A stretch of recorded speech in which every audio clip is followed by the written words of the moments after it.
Hey, Tunis.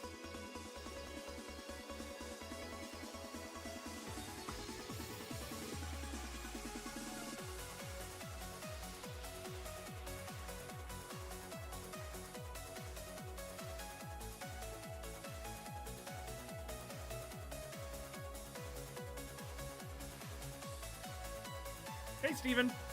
Hello. Come on in, everybody. How's your day been? My day has been good. I started work on the video. And today we're just going to be chilling, painting, catching up.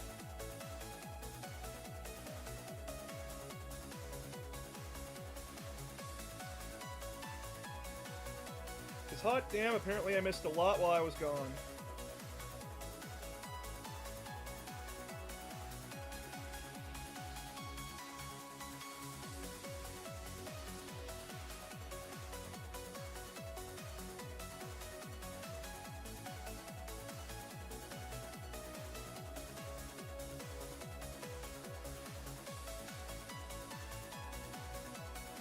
And apparently people missed me. Apparently people missed me a lot, so... Cool. I'm trying to work my way into government for my scholarship, and it's not funny. It's never funny dealing with government and scholarships, especially if you're in America.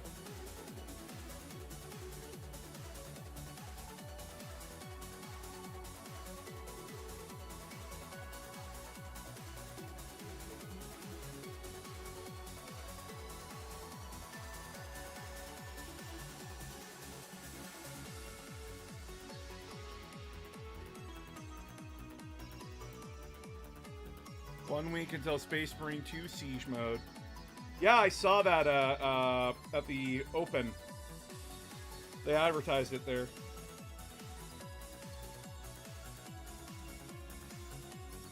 I also got to see Kill Lupercal's new episode early. Granted, it was in the middle of my fucking game, so I couldn't see it. Oh, I'm a Quebecer. Oh. I don't know how bad it is in Quebec, but it was pretty annoying over here in Alberta to try and get, like, scholarships and such.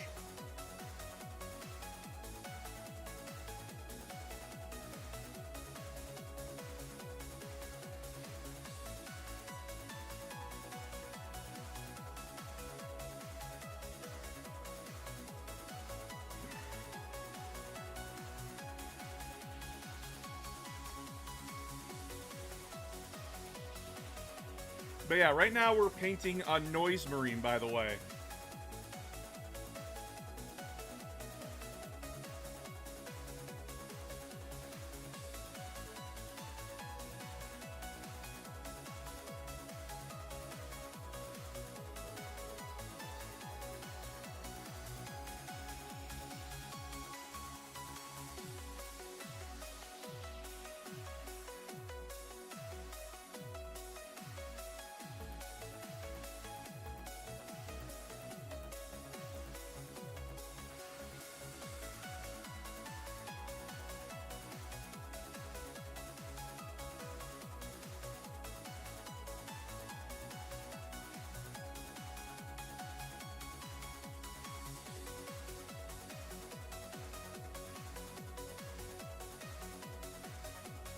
I just want to have money to feed myself and study history and civilizations. No, you're not allowed. You're not allowed to study civilizations. Not allowed.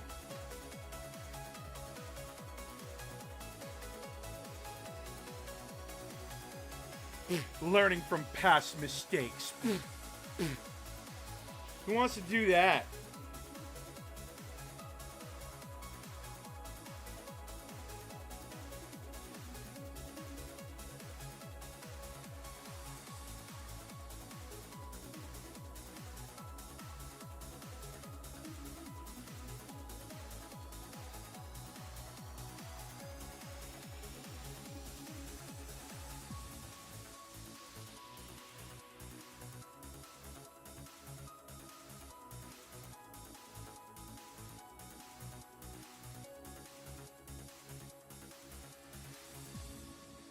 What's the codex like for Emperor's Children? Well, it won the Edmonton Open, I can tell you that much. It's a little disappointing because it's lacking several units that should be there. But due to their army ability and rule, I can kind of see why some units aren't there. Because if they had that rule and ability, it would break those units in half. So Emperor's Children get a army ability that allows them to advance, shoot, and fall back and charge. But there's caveats to it. There's caveats. One, if they fall back, they cannot shoot or charge the unit they fell back from.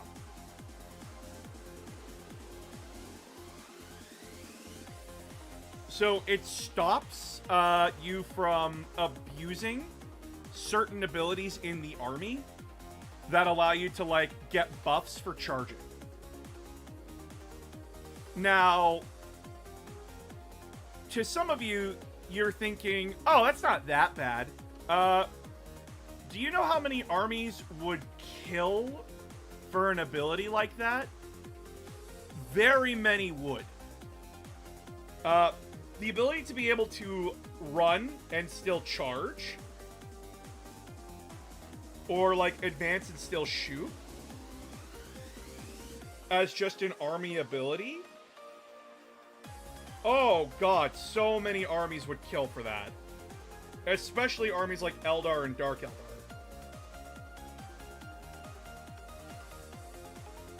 Because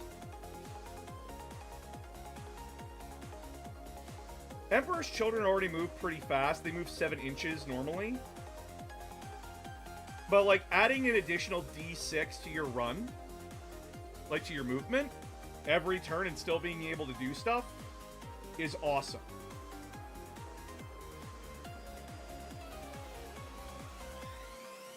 Now, being unable to charge the same unit you fell back from or shoot at them, it makes you have to play them very positionally.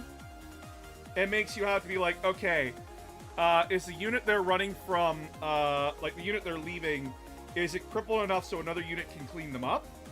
Or are they not crippled enough and I need to focus this down a little bit more? They want you to think of this army not as a hammer, but as a rapier, basically. If hitting one part isn't working, move on to the next. Until you find the weak spot that will crack under the weight of your attack.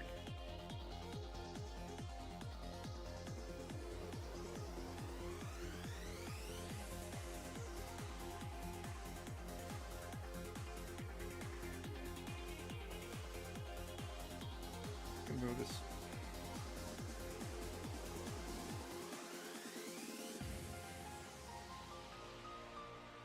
That's the idea, anyway.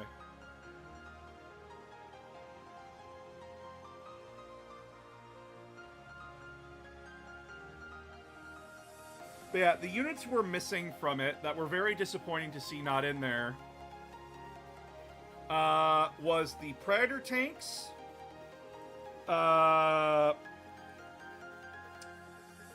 Defiler, no Forge Fiend, no Vindicator,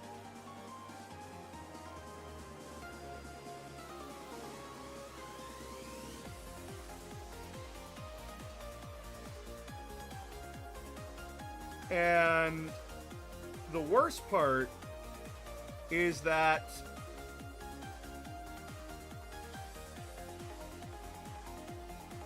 sorry, I'm just trying to get this one small thing here. And the worst part is that the units we did get, they're not that good.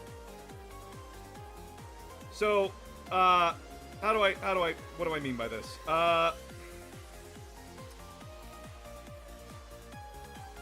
So, we got a few unique units in Emperor's Children. We got the new Chaos Lord, Lord Exultant.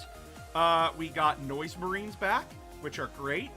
The two new battle line choices, Infractors and Tormentors. They are good infantry choices. The problem comes down to Terminators and the new unit, Flawless Blades. Terminators can only be taken in units of 5. Everyone else can take them in units of 10. Emperor's Children is stuck with 5. That doesn't make any sense. Why are they stuck at 5? Why are they stuck at 5? And their ability, when you read it, it sounds amazing. It's, if they unload from a transport... I actually have to find this, hold on.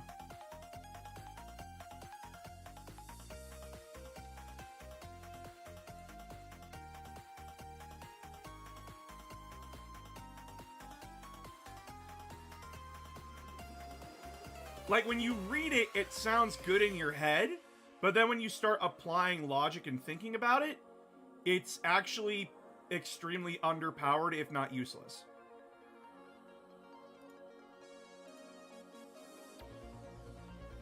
In like a 4-hour distance from my home, Horus Heresy is a very minuscule presence. Do you think it's still worth doing, or should I just stick with 40k or start AOS?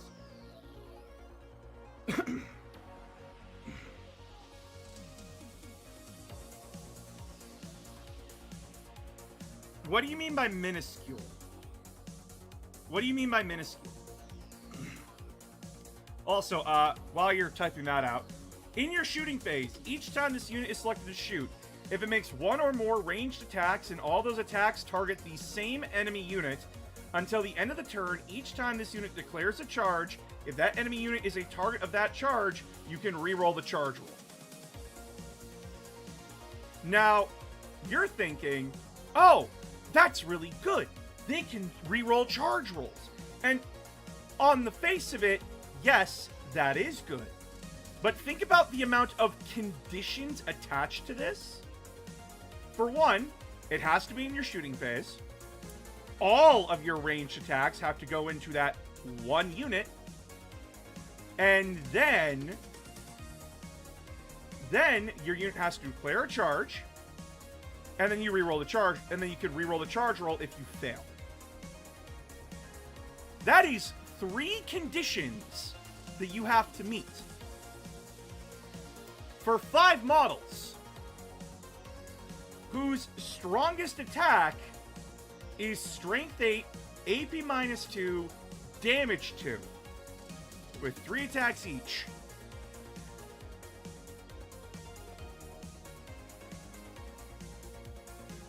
And you know what's the worst part of it, chat? The worst part of Terminators?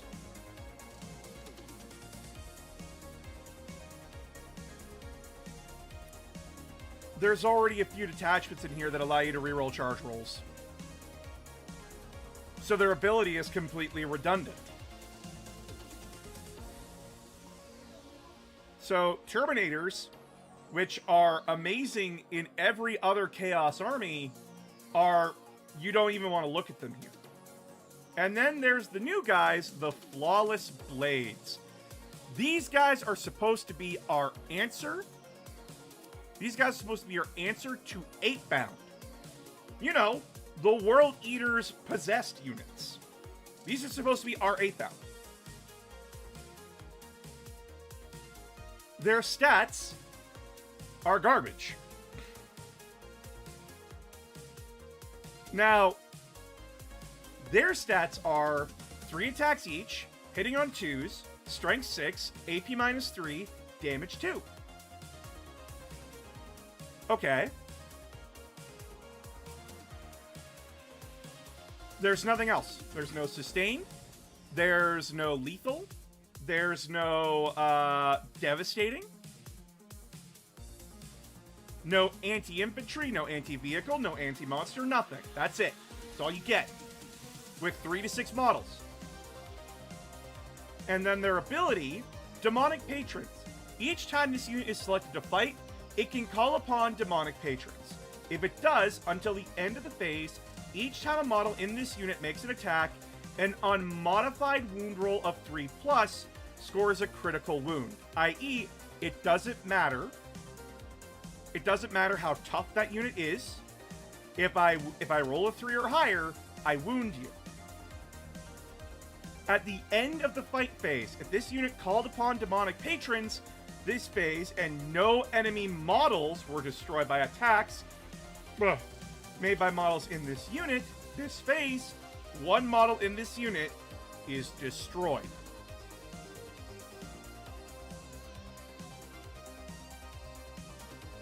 Now, I can see why they didn't give these guys dev wounds. I can see why they didn't give these guys stuff that crits, right? Because they can just call upon a 3+ critical. But there's a major problem. They're only strength 6, AP minus 3, damage 2. If they are charging something that is as big as them, or a little bit bigger, they're not killing it. They're not hurting it reliably enough to make them worth it. So this unit becomes, okay, it becomes anti-chaff. Or anti-elite in another direction. Okay, that's fine. But then it's 3 attacks per guy. Which, with no rerolls, no nothing, that's a lot to ask. That's a lot to ask. And then you're like, oh, well, a character can join them, right? Yep. But only one character, and he's better off alone. And that's Lucius the Eternal. Lucius is the only one that can join Flawless Blaze squads. Not the Lord Cacophonist, not the Lord Exultant, not a Sorcerer. Which, by the way, are only 3 non-named characters in the army. Like, non-named infantry characters.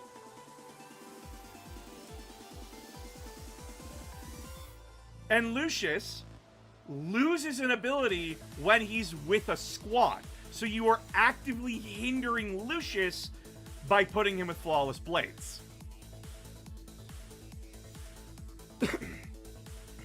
Literally, all you need to do to make this unit better and make them worth the 220 points you're asking for a full squad is up that strength to 8. Or give them 5 attacks per guy. That's all you need to do to make this unit worth it. But it's just weak enough that it's annoying. Because you'll still clearly take these guys over Terminators, but you won't take them anywhere else. Because the Infractor squads do their job just a whole lot better, and they get rerolls, and they get a joinable leader unit. As well, you're just taking Noise Marines. You're maxing out on Noise Marines the entire time. And then, the one major disappointing thing about Emperor's Children is that, and this is like, I found this to be a problem with like all of the, I found this to be the problem with all demon detachments within the Forces of Chaos.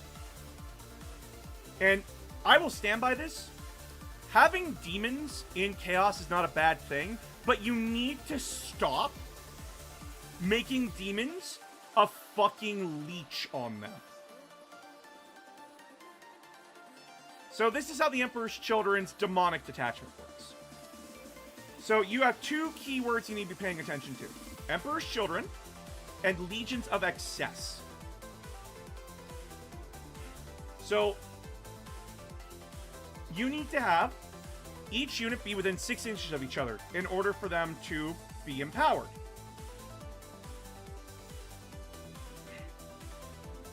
When a unit is empowered, weapons equipped by them have sustained hits 1. If that weapon already has that ability, its hit roll scores a 5+. Hit rolls of 5+ score critical hits. Okay.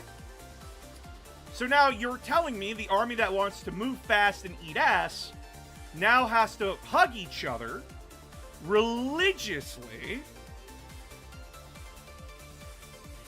and all they get is sustained hits 1. There's a small problem with that. We already have a detachment that does that, called Exquisite Swordsmanship, which works like the Chaos Space Marines main ability, just for melee only. Guess what demons are? Melee only. So why the fuck would I take Carnival of Excess, where it's conditional on having units stick by each other, over I get it when I charge? But then there's another major problem. Unless you're taking Carnival of Excess, you can't take demons. Period. That is dumb. That is so stupid. They are a part of the book. They are a part of the faction. Why are you treating them like allies? And they're not even good. Demons, comparatively, like Demons of Slaanesh compared to like their regular demon counterparts in Codex, like in Index Demons, they're marginally worse here. Like, compare and contrast, they are worse, which sucks. And it's the same thing with Thousand Sons, World Eaters, and Death Guard.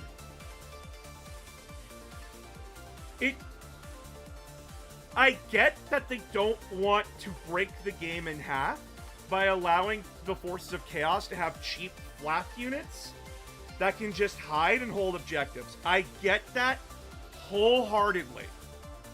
But come on!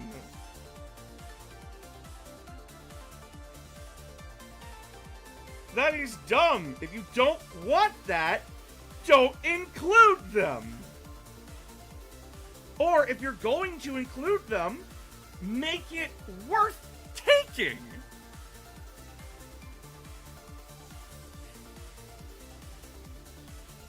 And these are like the major complaints about the book. These are the major complaints. Not enough options. The options we do get, some of them aren't great. Hello, hello. Hey, I have a question about Space Marine 2. Do you think Thousand Sons was the right faction to pick for Chaos in the game? Ooh. Ooh. Let me finish this coffee and I'll, oh boy.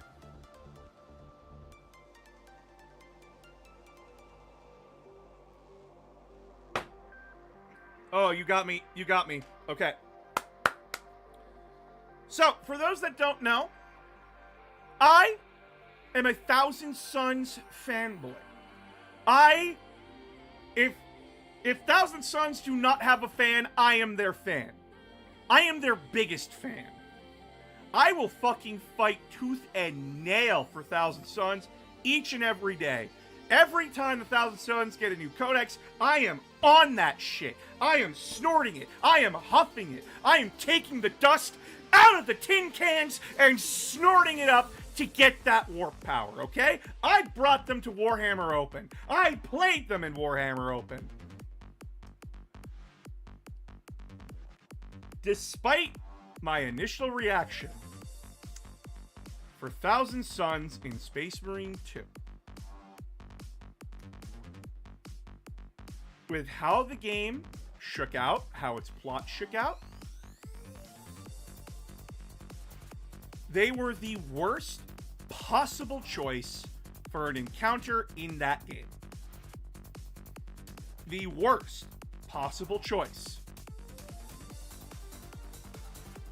And there's a multitude of factors, both gameplay-wise and story-wise. For one, there is no time given to building up the Thousand Suns. There's none. You get them sabotaging a gunship, and then they show up later with no other build-up. And the whole plot of the game revolves around stuff that actively fucks them over. Blackstone pylons, they shouldn't be able to do shit. It's Blackstone. It absorbs the warp and negates it. They shouldn't be able to move their rubrics, let alone cast a lightning bolt.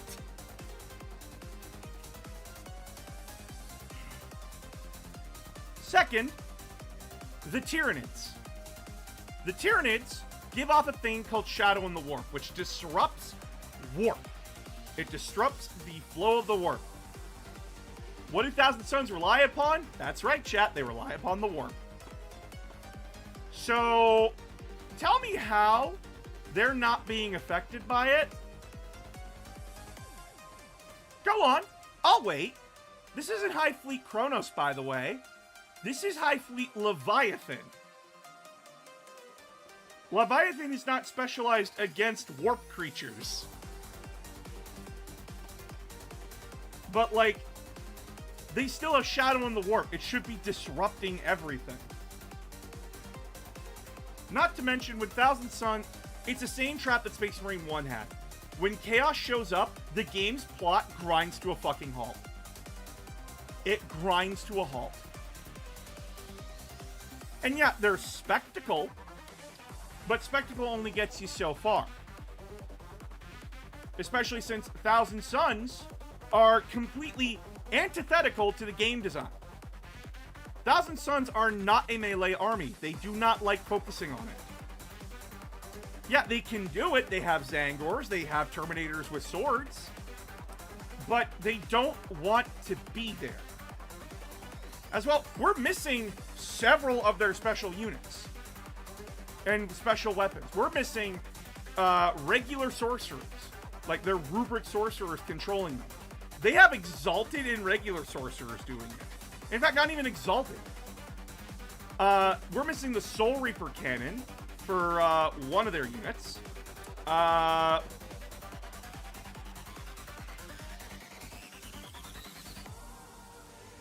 The Hellbrute, yes, although is a staple of Thousand Suns, they're more of a staple for Chaos in general. And why are there no Demons of Tzeentch? Where are the Pink Horrors? Where are the Blue Horrors? Where are the Brimstone Horrors? Where's the Flamers of Tzeentch? If you're gonna bring Thousand Suns in, go balls deep with it.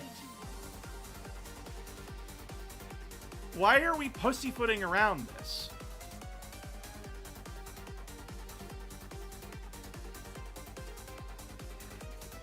It's not one hive ship! It's not one hive ship! You see the fleet over Kadaku! You see the fleet over the Hive City planet! It's not one ship! It's a full fucking tendril!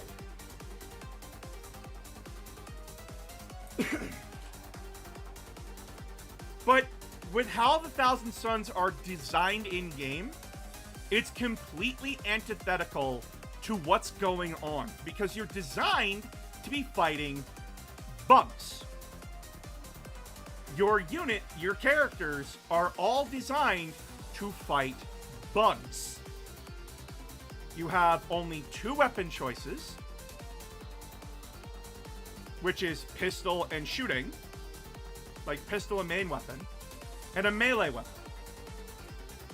It's to help balance you out fighting off, from switching from punching to shooting. 9 times out of 10, what are you only doing against Thousand Suns? You're shooting them, because most of their units are hanging out in the back, with Zangors being the only thing challenging you in melee. That's it. Think about what's challenging you in melee for Tyranids. You got Gaunts, Raveners, warriors with swords, warriors with whips, Lictors. Trying to think what else. Carnifexes. The new Trigon Prime boss fight also focuses on it. Pretty much everything needs. Exactly. But think about what you're fighting in melee combat for Thousand Suns. Zangors, the one Terminator, and Hellbrute. Everything else is shooting you.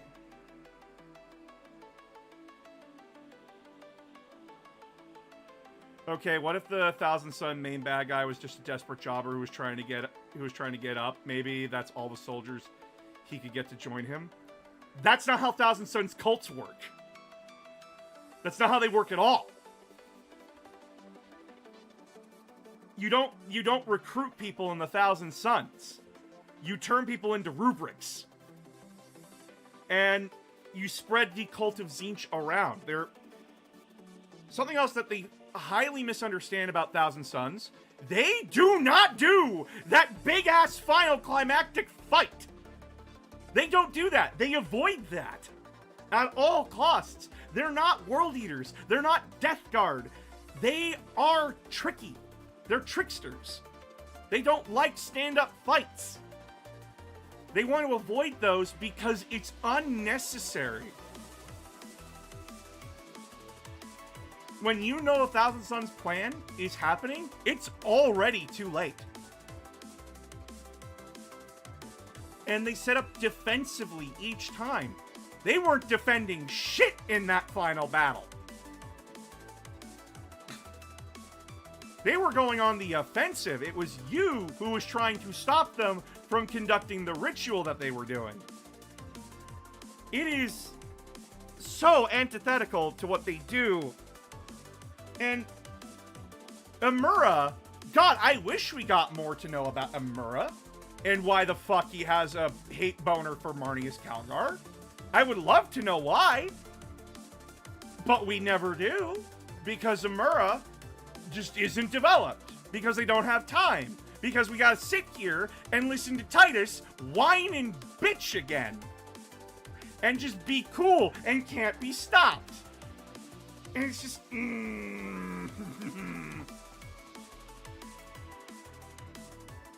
I gotta hear for the 40th goddamn time why, oh, Captain Titus, you're under suspicion. Me.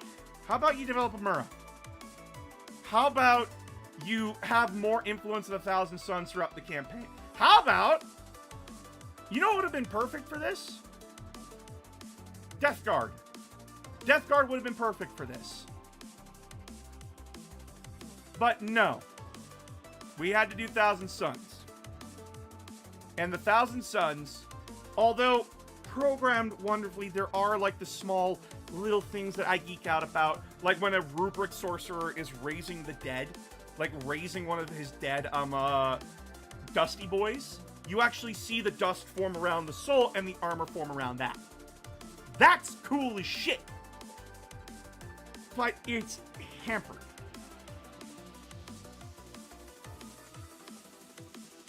Emperor's Children also could have been good. Emperor's Children also could have been good. But I feel like Chaos shouldn't have been in Space Marine 2.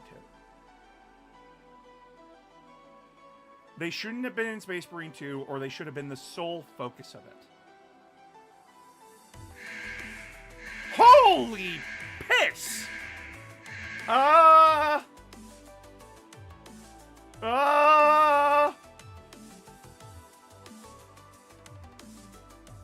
Hot I... Oh! Holy shit, Steve. Oh my god. What the fuck? What the fuck?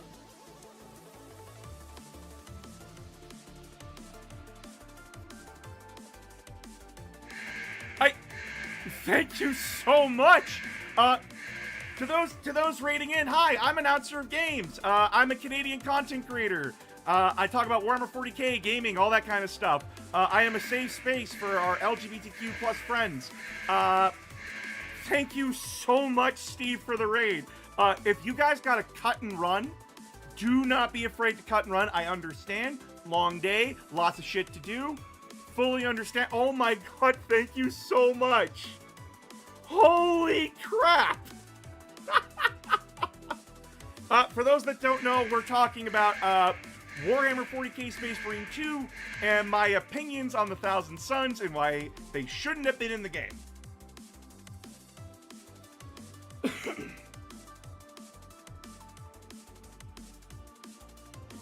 Oh my god. Steve, thank you. Thank you so much. Oh my god. But yeah, so Thousand Suns were just not the right choice for this game. It should have been, if you had to have Chaos, I think Death Guard or Emperor's Children would have worked better. Oh my god, thank you so much for all the follow-ups. Well, not my thing, but glad to raid a fellow Canuck. Yeah, I talk about different things, not just Warhammer 40k, but right now it's just 40k. Because I got back from a big tournament over the weekend. I got back from the Warhammer Open, which was the first official GW Games Workshop tournament in Canada. I got to participate in it. And like I said, this was Canada's first tournament. And that's, oh my god. It was amazing. It was great. The community was wonderful. I got to meet people from all over Canada, from the far-off place of New Brunswick to all the way to, like, Nova Scotia. It was amazing. I like, over 257 people. Where was it? Edmonton. It was at the Edmonton Games Expo. It was a part of Gamescom Canada. And, oh my god, it was amazing. Oh my god, it was amazing. So many people. I'm making a big video about it, but so I can't talk about it here because I don't want to spoil anything. But oh my god, was it so good. So fun. Met so many beautiful, wonderful people. And just seeing the Canadian Warhammer community come together. Good shit. Good stuff.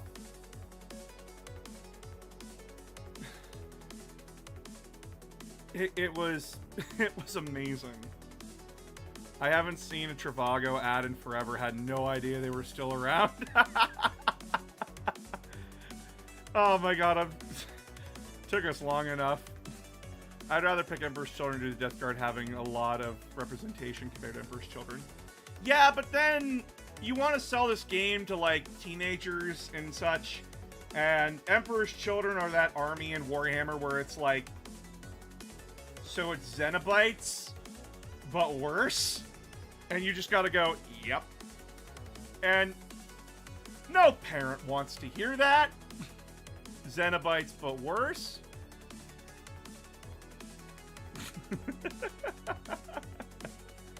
But yeah, my wife got to meet the guy who plays Shaggy Rogers at Gamescom. That was fun. Like I said, I can't show anything or talk about it too much until after the video, which I'm currently working on. But genuinely, just seeing so many people and...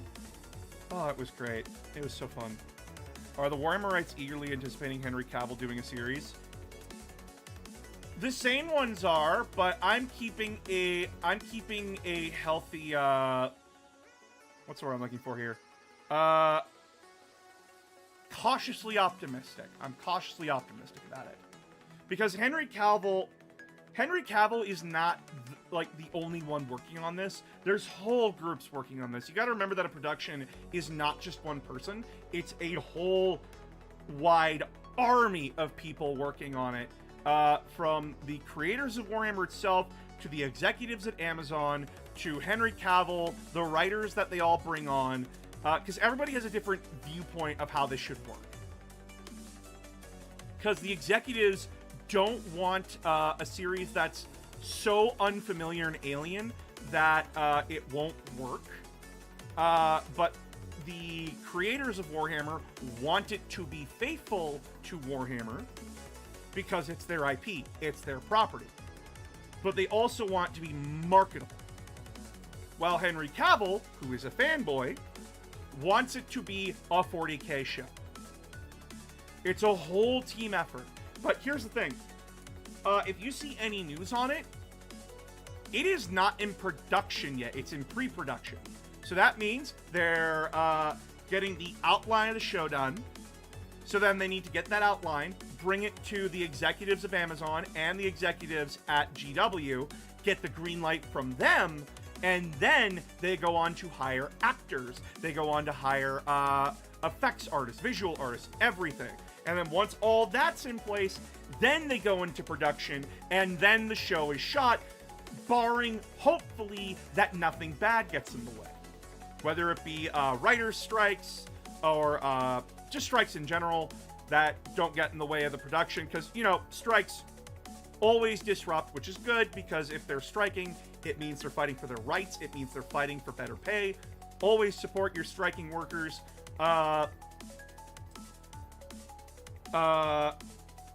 People arguing about what X should be, or how X should play out, that can also disrupt tons of things. Uncooperative actors, uncooperative staff, the executive meddling. Executive meddling is a big thing, and like usually is what causes problems left and right. Because like a director has a lot of sway, but if the people paying the production don't like where it's going, they have a lot more say than the people that are making it. And Henry Cavill is a big name, do not get me wrong, but he's one guy. And you can't guarantee that everybody working on this show is a fan of Warhammer 40K. Now, does that mean, like, oh, they're gonna sabotage it, they're gonna make it bad? No. When people are hired to do a job, they're gonna do the best that they can. It's the same with the comic book industry, it's the same with the games industry. They do the best job that they can with what they're given. But if you're doing it for a paycheck, you're doing it for a paycheck. And there are going to be like a mix of those people. There are going to be the people who are the die-hard 40K fans, the people that are the casual 40K fans, the people that don't even know what a Warhammer 40K is. All they know is that I signed on for Henry Cavill's production of Warhammer 40K, whatever the fuck. And I'm an effects artist, so whatever I'm told, I do it.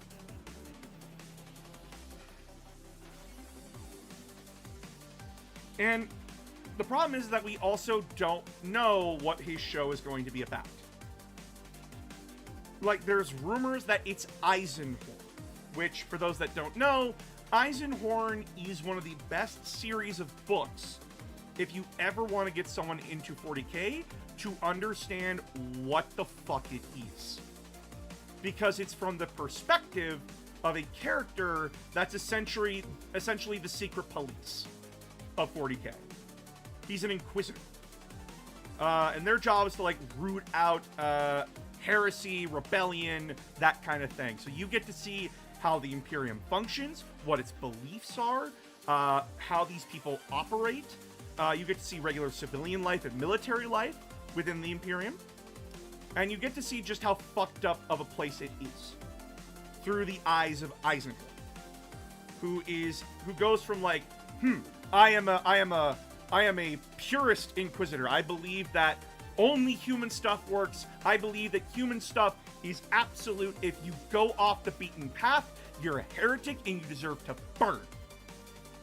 How he goes from that to, okay, I understand that using this alien weapon is bad, but it kills the bad guys really, really good, so I'm gonna use it. You see how he has to go from that Puritan mindset to justifying what he has to do to survive. That's the series that's rumored to be in production, but it's not been confirmed. It's it's hearsay at best. The one thing I do not want is a series on Space Marines again. Listen, for those that don't know, the poster boys of Warhammer 40k are super soldiers. They're the Space Marines, those big armored guys that you see on like GW stores everywhere. They're boring as shit. They're boring as sin.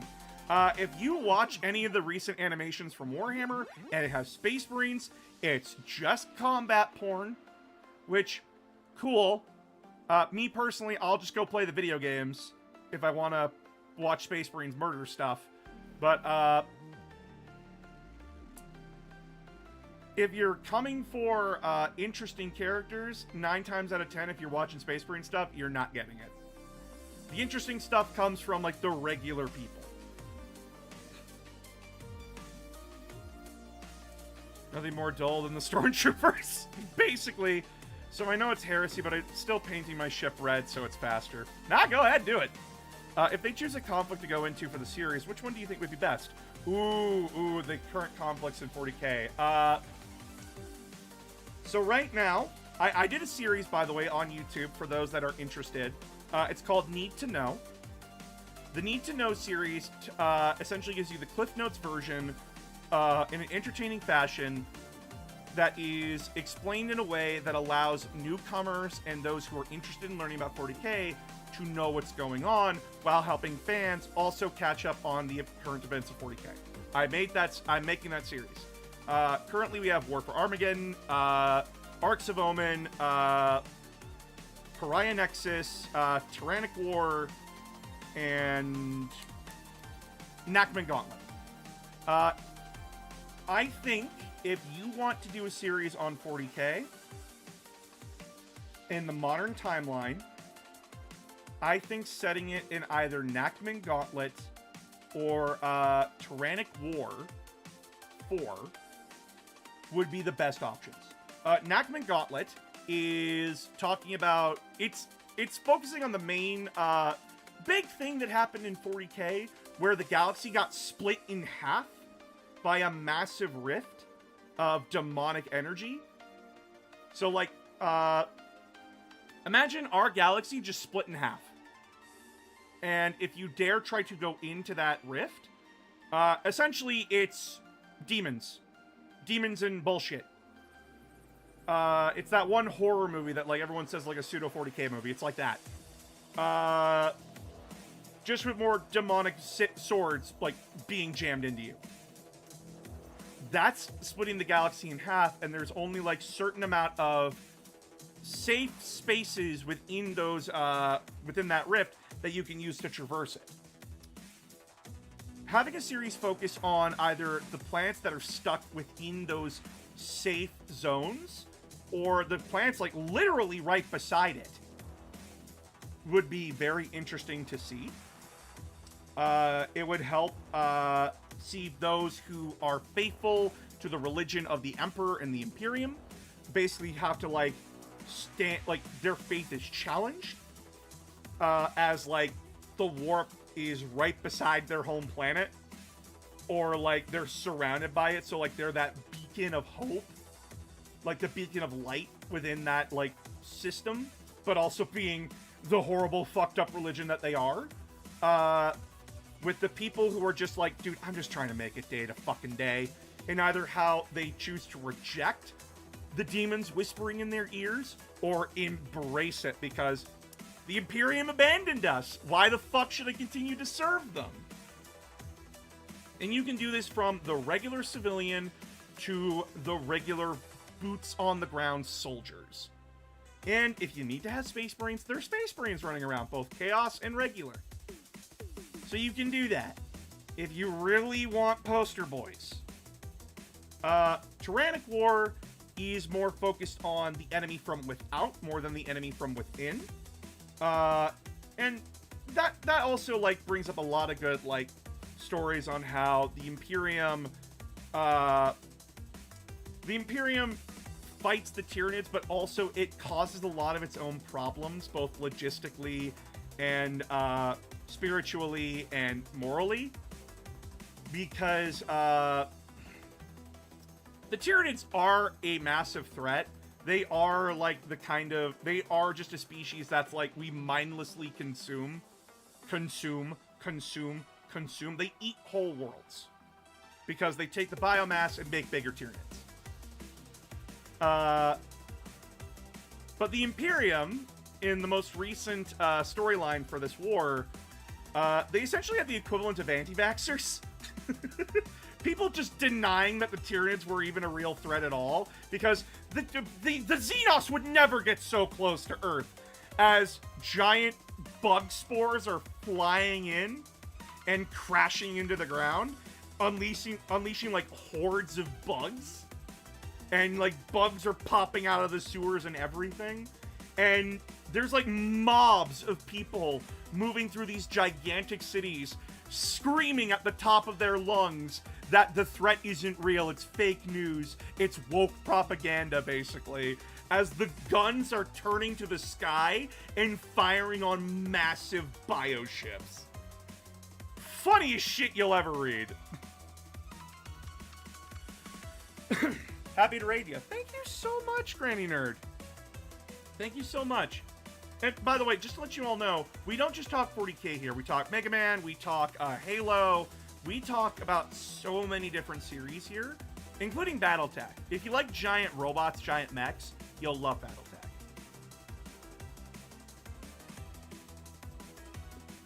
It's just that I'm a 40k nerd. I got my start with 40k here. Been a fan since like I was a tiny child. And before we got raided, I was painting up some models. Oh my god, though. Holy shit. So many people raided. Ah! So many people. Thank you, Steve. Oh! It's overwhelming. It's overwhelming. Because, like I said, I was gone for a whole weekend. And it's just been... Oh, my god. Ah!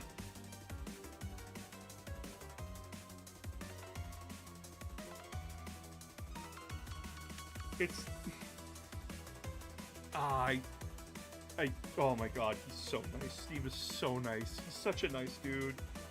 If I ever see him in public, if he ever, like, comes to visit Alberta, or I'm in that part of Canada, and he's in the same part of Canada, I'm buying that guy a drink. Oh my god, I do not care. This man is great.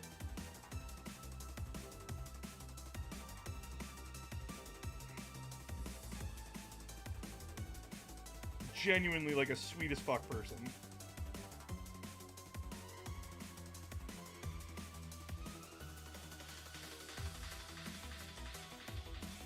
Actually, speaking of, so, I actually ran into, at the convention, at the tournament I went to, it was also a gaming convention, right? Like, Warhammer was a part of this convention, because, like, the creators of Warhammer 40k, like, paid to be there, everything.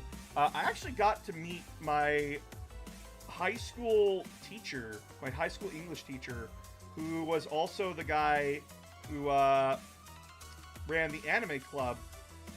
And I had not seen this guy physically in years. And I see him there, and he's now running, he's now teaching people how to do, like, live streams and everything, how to, like, become content creators. And he actually offered me to, like, essentially, like, come in and be a guest and give advice and teach a little bit. And I'm like, I think that'd be a fun experience.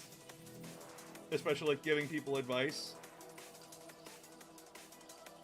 and being a content creator and such.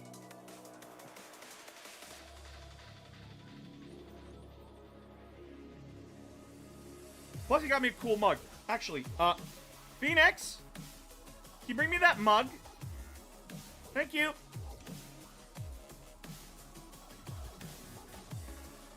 I promised him that I would do this.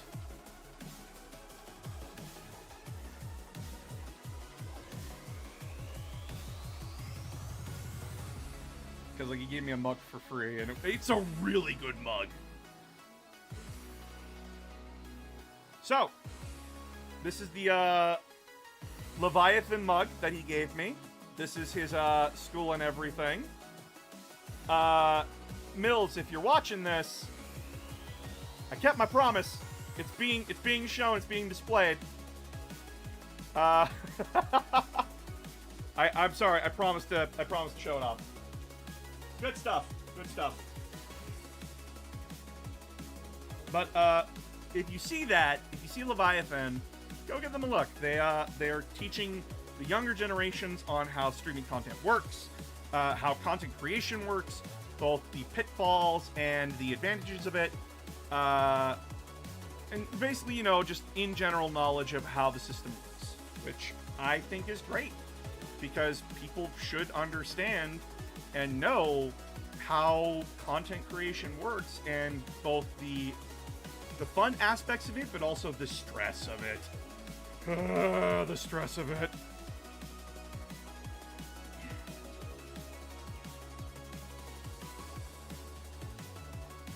What models are you working on? We are currently working on the Noise Marines of the Emperor's Children.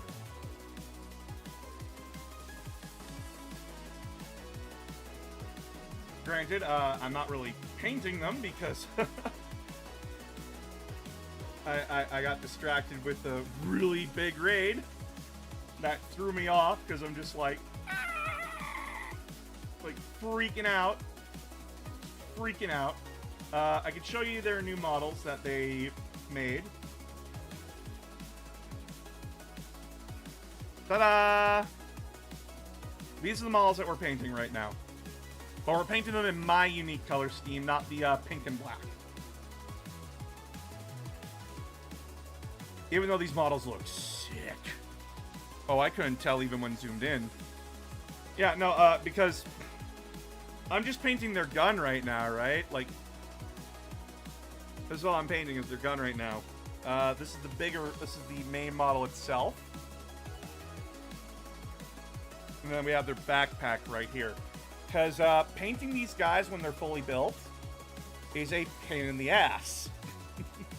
If you're ever going to get into figurine painting and building, not just for 40K, but like in general, the best advice I can give is paint as you build. What does that mean? So, when you're building the model, either build it into sections that are easily accessible, or paint in each individual part as you build it. Because it allows you to get into spaces on the body that you're not able to usually get into. It allows you to move the model around more freely. And it just helps you get to places that usually are just really hard to get to. Because holy piss, some of these models can get very dynamic very quickly, and it can be quite a headache to paint everything properly.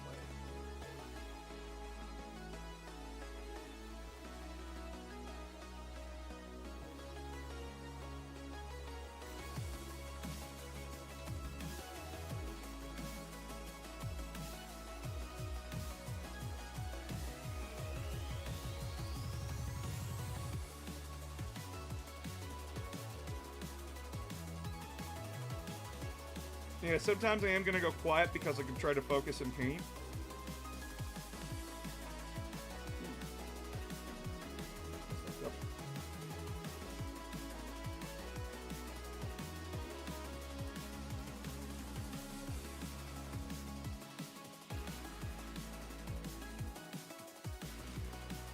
then we don't worry about tiny mistakes, because tiny mistakes can always be corrected.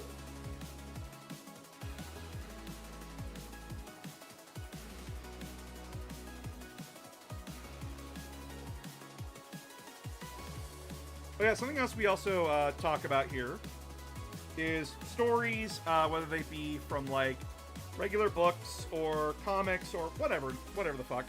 We just talk. We just hang out, talk nerdy stuff. And again, just to let everybody know, I am a safe place for those of the LGBTQ. If you are a minority, you are welcome here. Please never feel like you are alien here. We are a loving and compassionate community, and we will always fight for you. Unless you're a dickhead. We don't like dickheads. Unless you are, like, literally, like, you have a dick for a head. Which, oh my god. Are you okay? You need help? How does it work? But, like, so... For the first time, I showed my wife, by the way, just to let you all know, my wife's name is Phoenix. I showed Phoenix, Superman versus the Elite last night. For those that are more familiar with its other title, it's called What's So Bad About Truth, Justice, and the American Way. This was a 90s comic, I believe. I'd have to relook at it. Either a 90s comic or an early 2000s. I really have to look it up quick. But, just 1 second. –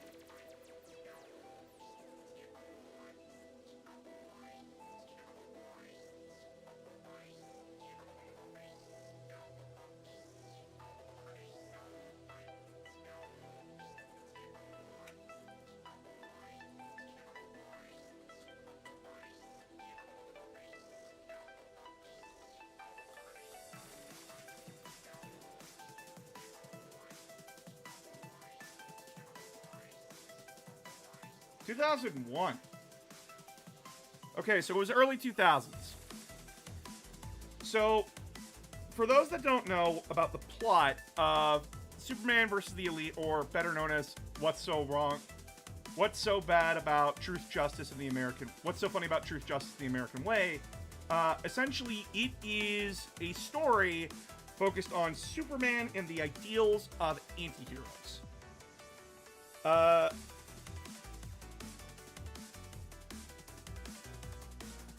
Essentially, a new group of anti-heroes come into town called the Elite. These people they're killers, basically. They believe that humanity is inherently flawed and that you need to kill the people, like, the worst of, like, you need to kill bad people. And that, you can't just, like, leave them alone. You can't just, like, hope they'll get better, because they'll just come out and they'll kill again and again and again. And if you know Superman, he always believes in the good of people.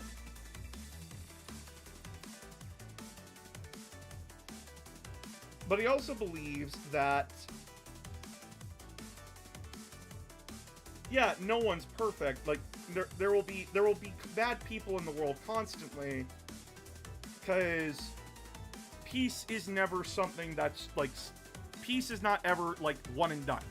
It is something you have to constantly fight for. Because, yeah, you're never going to be able to, like, fully squash out bad. Like, bad people are just going to pop up. But the response isn't to kill them. You are not judge, jury, and executioner. And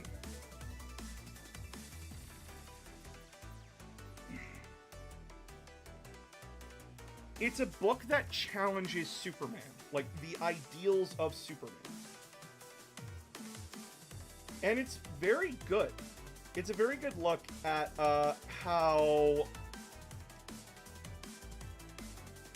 Superman works as a character. and how people don't understand him and just assume, oh, he's a Boy Scout kind of a thing, right? Even though he's not.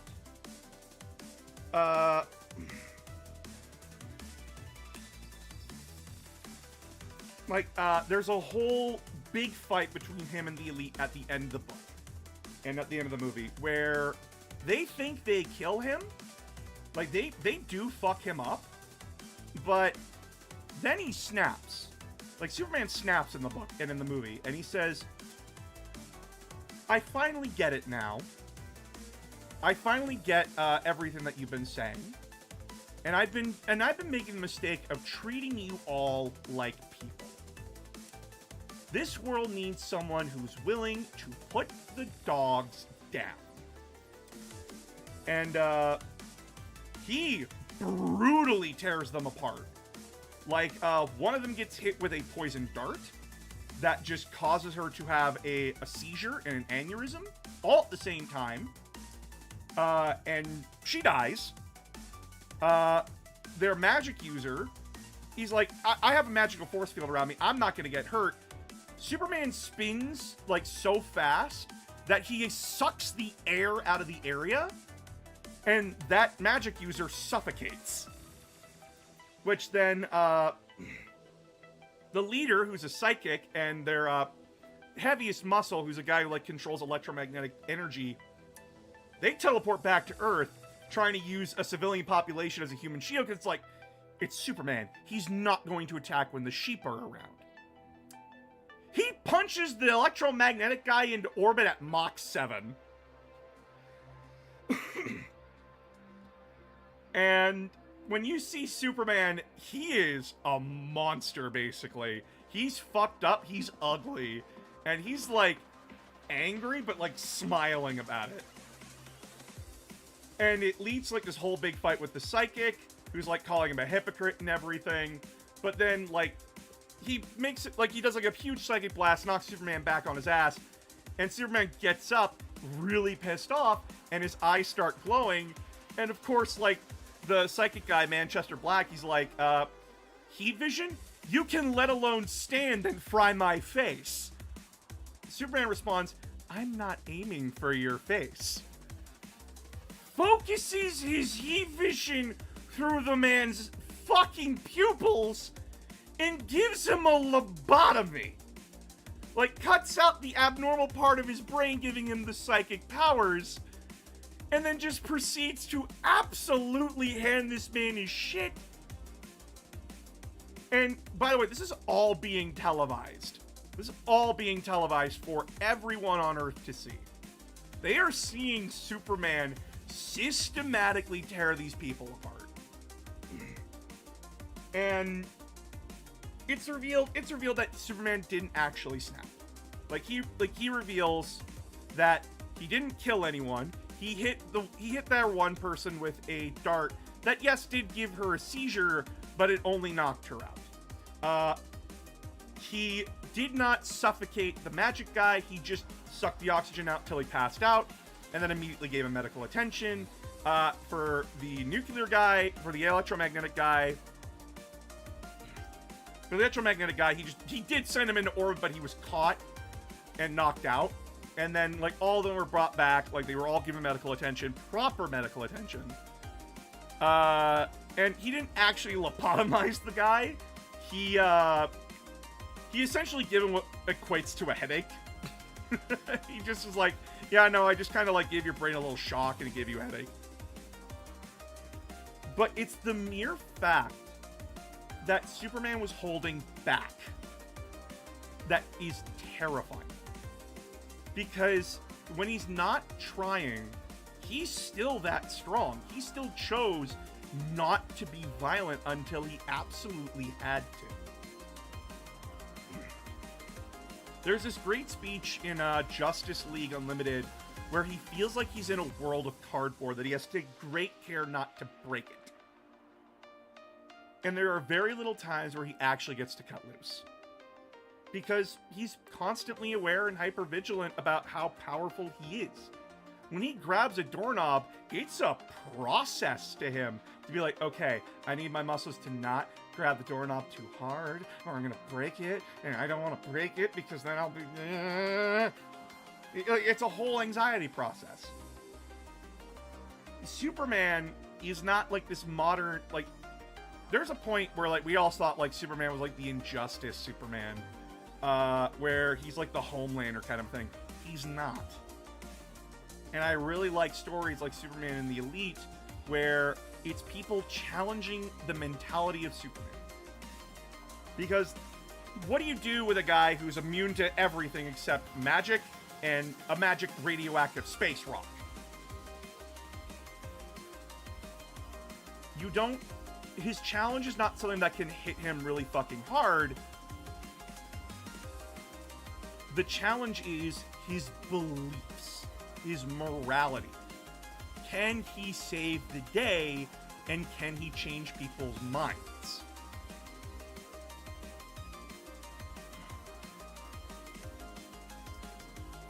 That's the struggle. He can punch fucking Lex Luthor, like he can knock Lex Luthor out. He can punch so many people out, but he loses in the realm of public opinion in the movie and in the book, because as Pa Kent puts it, people are scared, and people follow the loudest voice in the room when they're scared.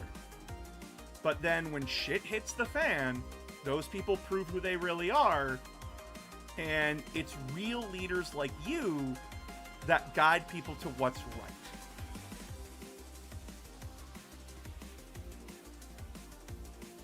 And that's very powerful.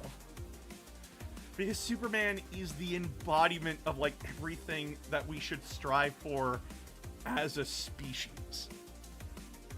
Compassion, love, understanding, belief in a better tomorrow. Genuinely, it's great to see. And I think Superman vs. the Elite is one of the best DC movies out there. Superman is a great hero. He's a great fictional character. And it's actually, there's another point from the comics during an event called Infinite Crisis, where Superman says to the original Superman, by the way, for those who don't know, there was like a huge thing where like DC had a multiverse back in the day. Multiverse is back now, but originally the multiverse was essentially like all the different versions of each comic, every comic that was bought by DC from like the 30s to the 80s, and they wanted to bring them all under one roof, so they did a thing called Infinite, the Infinite Crisis kind of a thing, Crisis on Infinite Earths, and there were 3 Supermen that survived. The Superman we know today, the original Superman, like the one holding the car above his head, slamming it into a guy, or like saving a guy, and Superboy Prime, who was supposed to be the real world Superman. Like, he's supposed to be from our world. So technically we die in Crisis on Infinite Earths. I'm sorry about that, chat.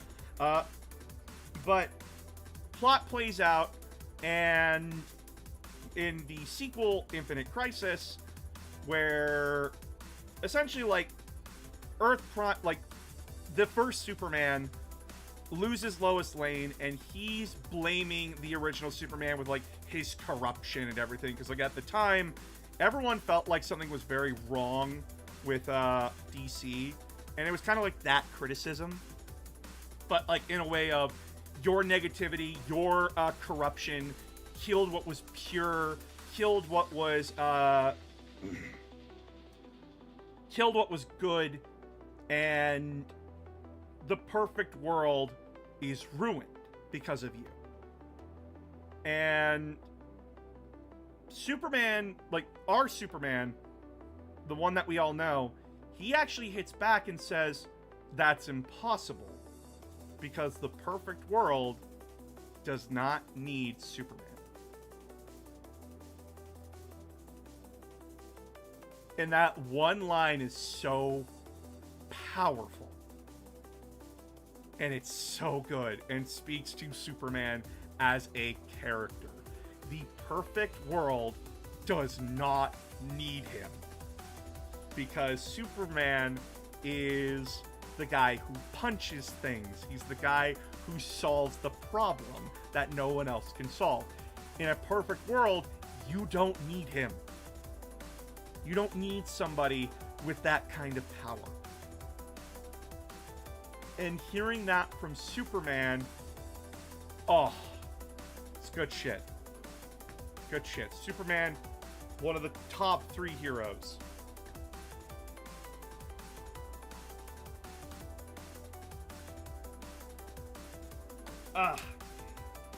Good shit.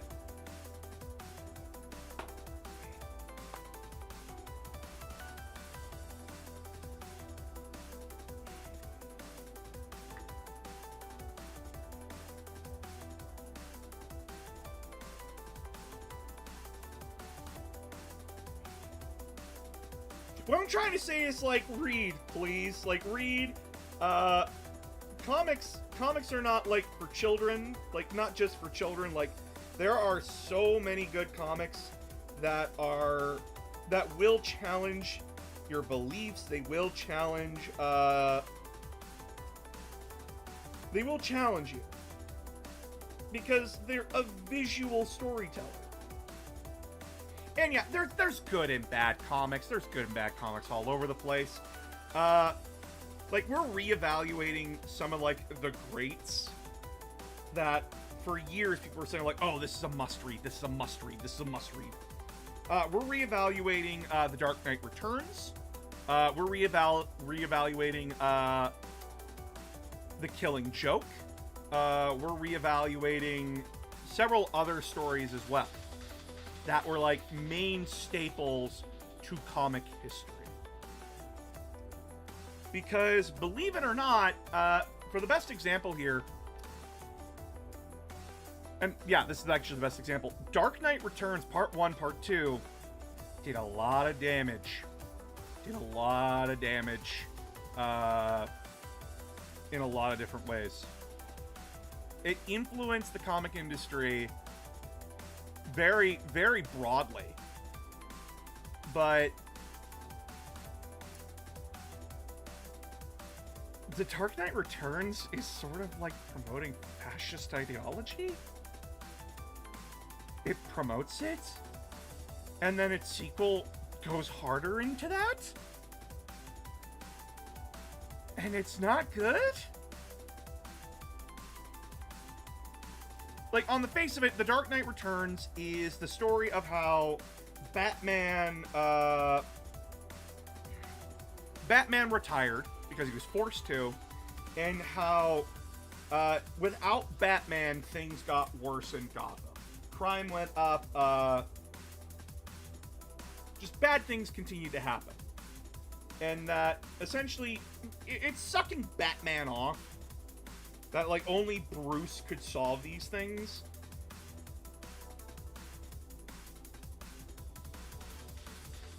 And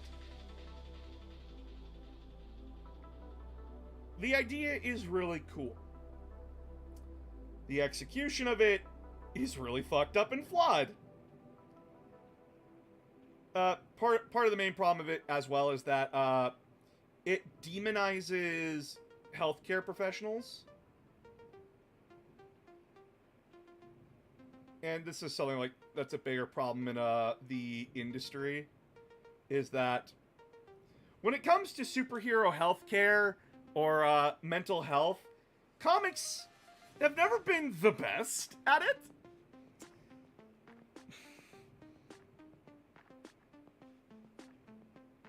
If you want, like, the best example, Heroes in Crisis is, like, the most recent example of how these people really don't know what they're talking about and should have consulted and or talked to medical health professionals before bothering to fucking plan this shit out.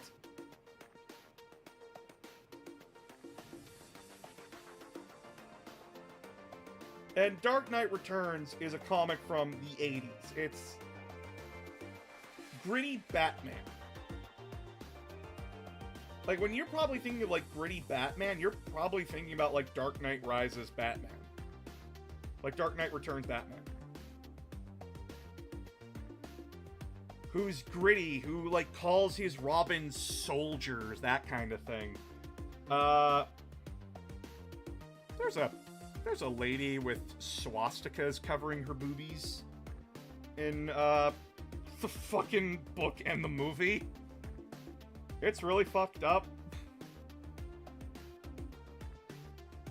It also, like, was the one that, like, made everyone start thinking, like, Superman was a American government stooge. When he's really not. He's never been that.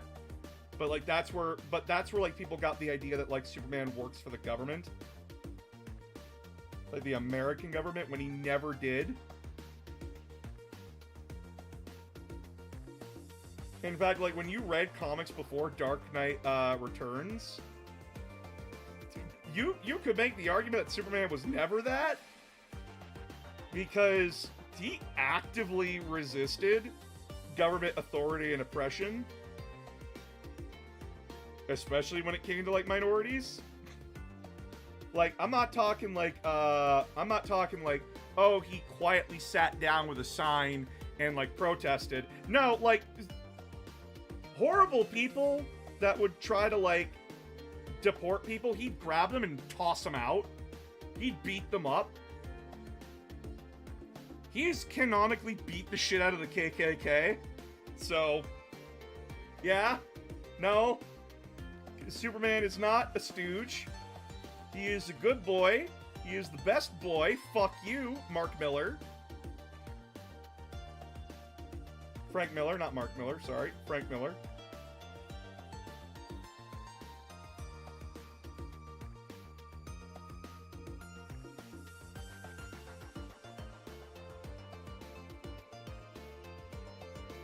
But the point is that we are reevaluating these stories. Is The Dark Knight Returns a bad story? No. Does it have very problematic themes and ideas? Yes.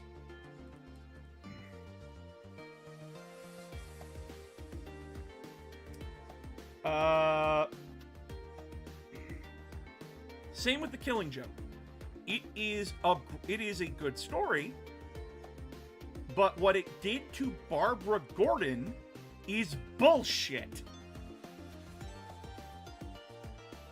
Because if you don't know, The Killing Joke starts with Barbara Gordon essentially getting fridged. For those that don't know, what is fridging?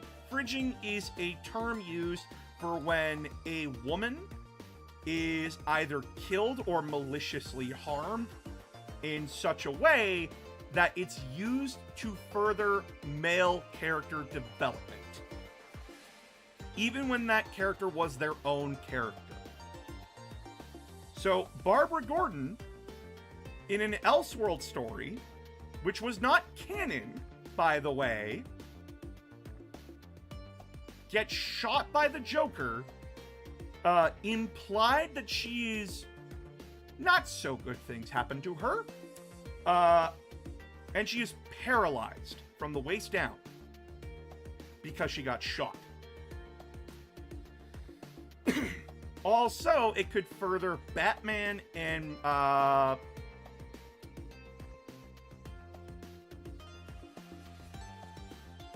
father's character development. And you know what the worst part is, everybody? That became canon. Suddenly, imagine this. Suddenly, your favorite character, Batgirl, is no longer Batgirl. Just out of nowhere. The Killing Joke is treated as canon. So, your favorite character, your favorite hero, Batgirl, now no longer can be Batgirl. Her character is Pulp. She later on becomes Oracle, a hero who basically hacks everything, is like this disabled hero now, which in its own right has its own fans, but the initial problem is how it happened and why it happened. And that shit sucks. Especially when you learn the verbiage and the language that was used around it, i.e., cripple the bitch. Killing Joke has been reevaluated because of that. And though it is a good story, it not only added to the problems that we see in modern comics, but modern storytelling as well. And the creator of the book, Alan Moore, he regrets writing that. Like, a few years after, he regrets writing it. Because it's just so vicious and cruel, right the fuck out of nowhere, and genuinely didn't need to happen for the plot to work. It's shock value. It's pointless shock value. The more you learn about Alan Moore is that, like, what the fuck?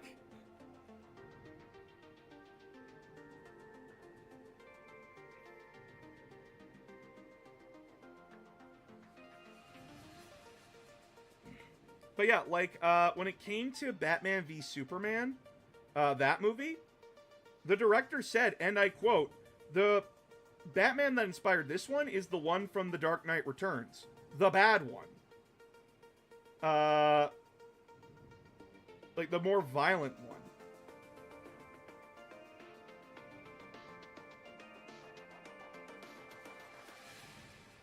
Which is like, not a good Batman. Not the best Batman you want to be taken for, like, when you want to do DC Universe. God, James Gunn, please. Please, for the love of God, don't make the new Superman movie bad. Please. Please. Cautiously optimistic. That's like with 40K. Ah! This is what it's like being a nerd. You have to be cautiously optimistic that your stories aren't going to get fucked.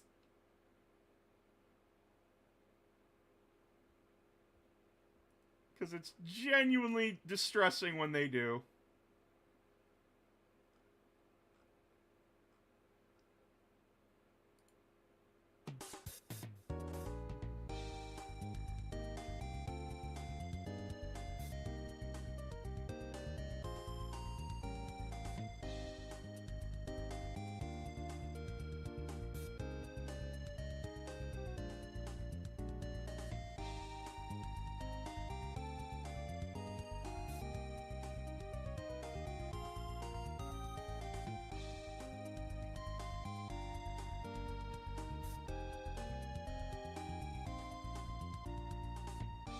Oh, and by the way, don't watch the Killing Joke movie. Just don't.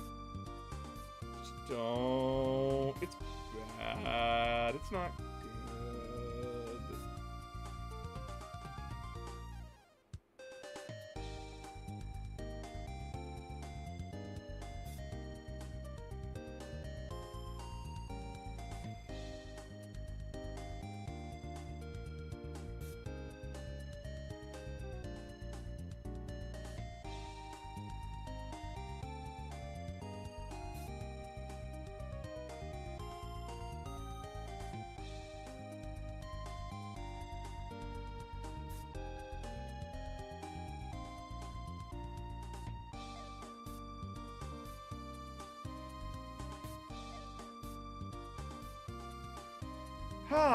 But how is everyone else doing? How's everyone else doing from that intense talk?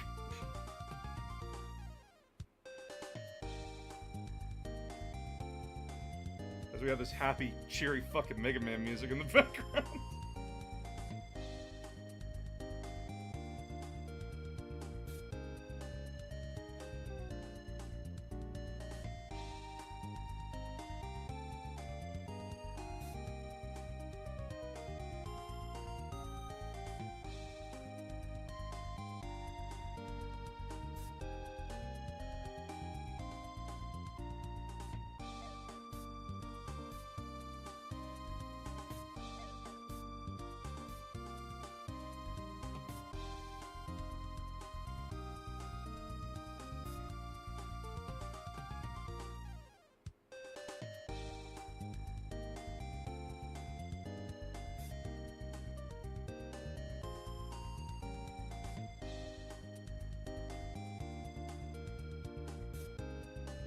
You see how, like, we got here from, like, fucking, we were talking about Warhammer 40k, but then we got to, like, talk about DC and everything. Or, like, storytelling in general.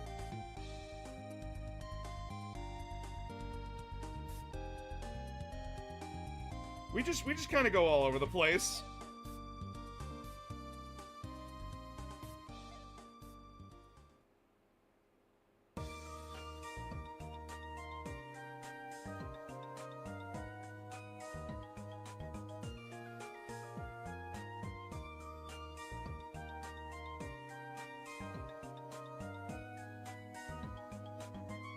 Well, it's a variety stream. It is a variety stream. As we paint, chat, have a good time together, you know, all the good stuff. All the good stuff. Hang out with the people that I like. Which is you guys.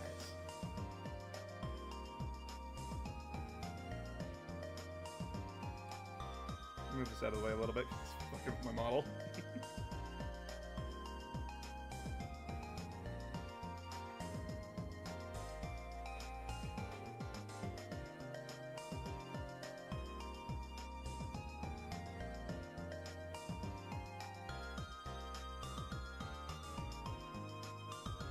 Maybe we should keep the goodwill rates up.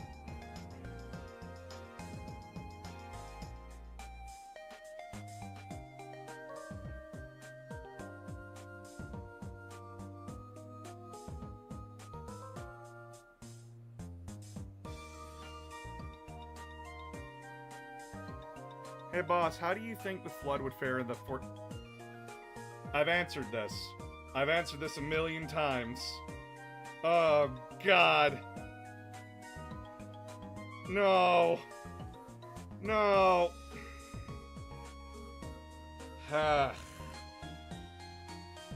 With how 40k operates, with how everything operates within 40k, if we're using the Flood,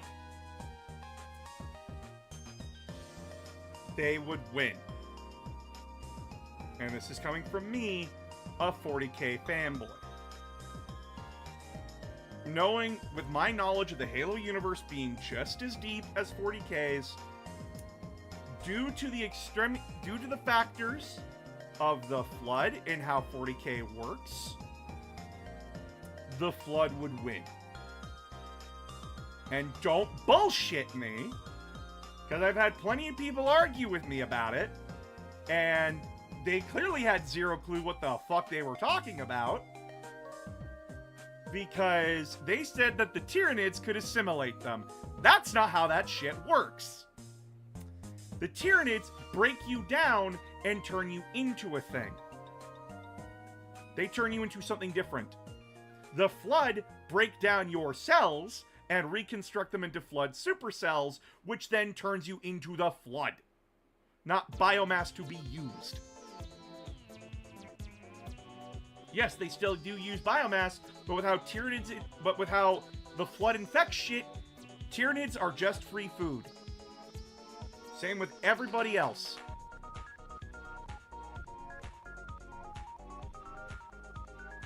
If the Flood infect an Orc horde, if the Flood infect the Eldar, if they infect anything, the 40k universe is screwed. The Flood win, hands down. But if we're really gonna split fucking hairs, it's based on who the writer wants to win. And if they can make it believable or not. I know that's the boring ass answer, but it's the correct answer.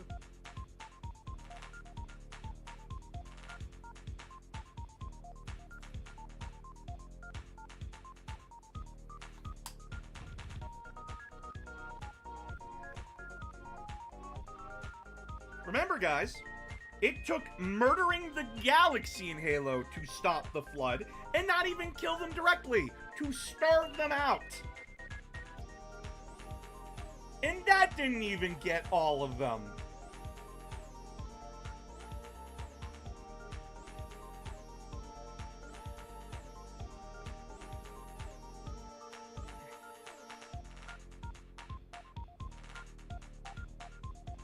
So yeah, Flood win. Sorry. Oh, the 40k has super weapons like that. No.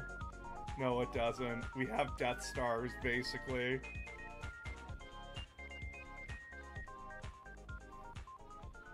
Oh, but, like, don't the Necrons have a stupid giant fucking map that can blow up star systems? Yeah, they do. But why would they blow up their own turf? Well, the Necrons are immune to the Flood. Logic Plague. Just turn the robots onto your side.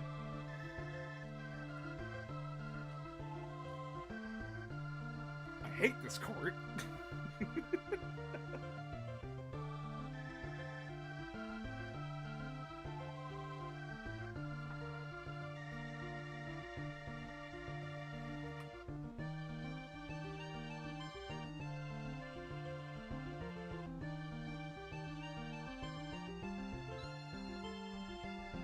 Orange fuck.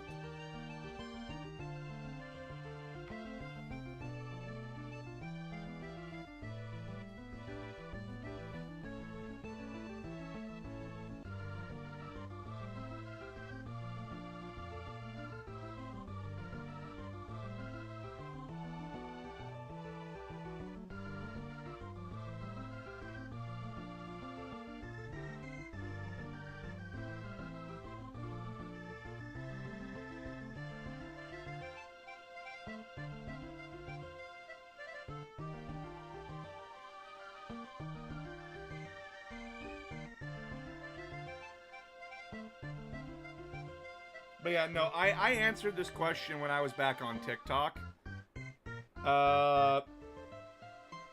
And by God, was it annoying? Would Nurgle have any effect over it? He would. Like, he would be empowered by it because it's an infection. It's a parasite. Holy shit! Speed, hey! I was actually planning to raid you after this, but, guess that's not happening, but thank you so much! Hey, everybody! Hey! How we doing? How was Subnautica, Speed?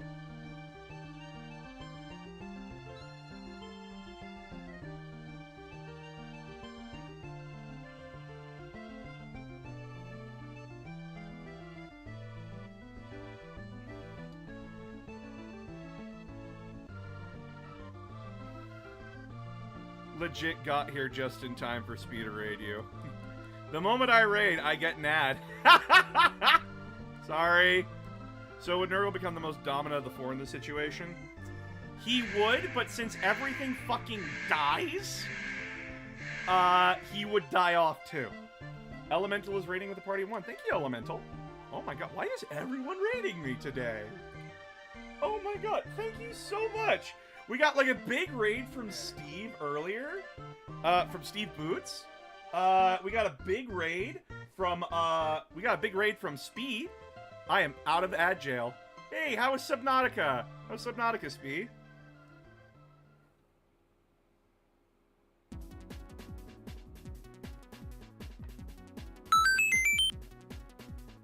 Ooh, Aramis, thank you for the sub. Because you're kind and I was lurking from Steve's as well. Ha! Thank you so much. Thank you, guys. It did not cool me. Thanks for the gift sub. Aw, you guys are so nice. Thank you. But yeah, to those joining, we had a huge raid earlier of like over 200 people. Oh my god. It was awesome. Like, Steve Boots, oh my god. Genuinely, such a sweet guy. Such a sweet lad. And then thank you so much for the raid from Spee and Elemental. Oh, you guys are so nice. You guys are so nice and wonderful. You're gonna make me cry.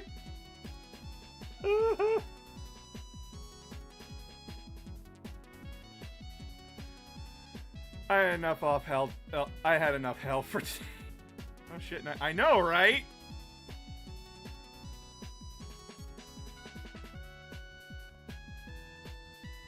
Yeah, we're just painting up a model.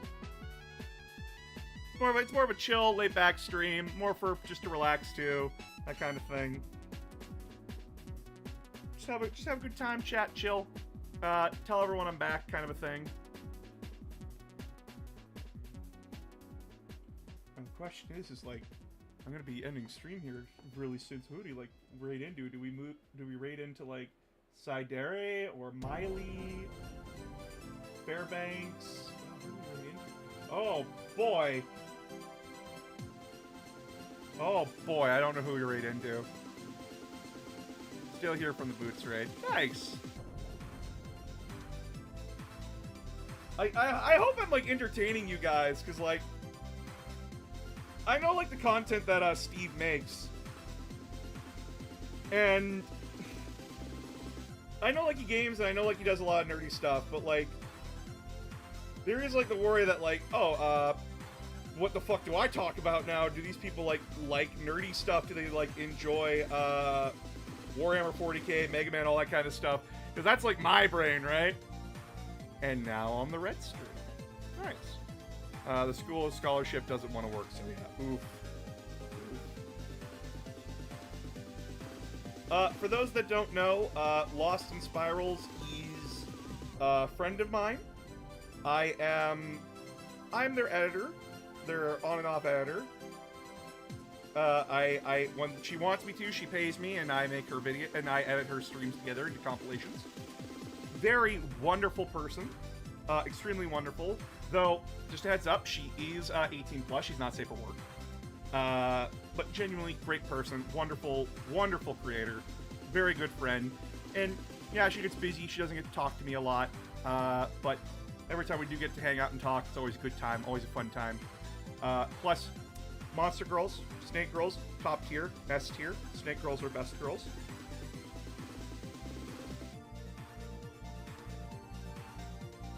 Plays an army with a snake character as like their overall leader.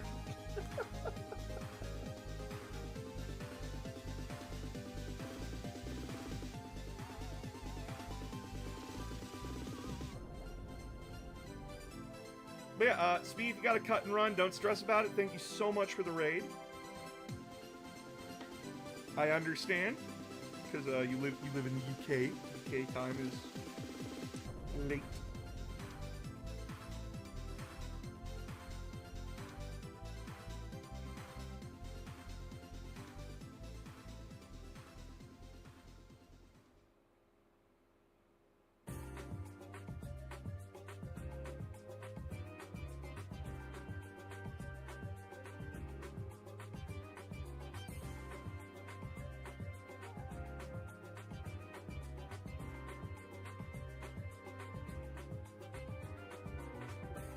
But in answering the question from before, the Flood consume everything. They would eat the entirety of the 40k universe. Nurgle would be empowered for a short time because of it.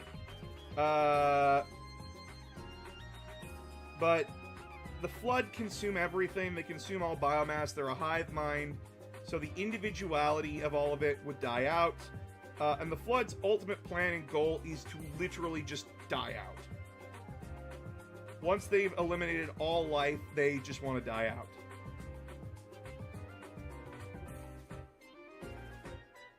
And Nurgle does not want. Nurgle is the god of plague, disease, and death. But he's also the god of nature, and nature works in cycles. So, if there's no cycle of death and rebirth, then he's fucked.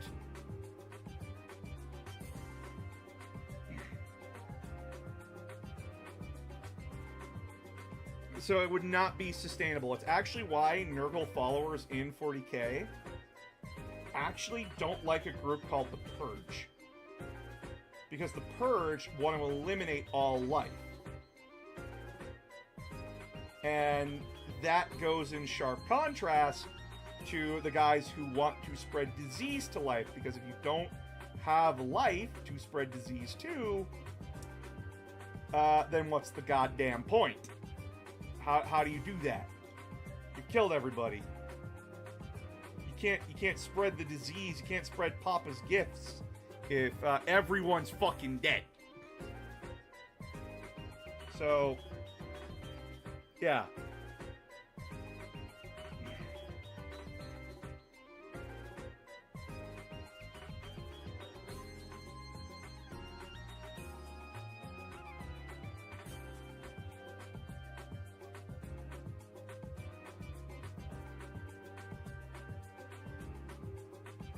Welcome to Nerdy Discussions with Announcer of Games, talking about stuff that's like so deep within the wellspring of fluff of series that people are just like, is he okay? Is he insane? Does he know other things? The answer is I do know other things. I'm just a wellspring of useless knowledge. Fun knowledge, but useless.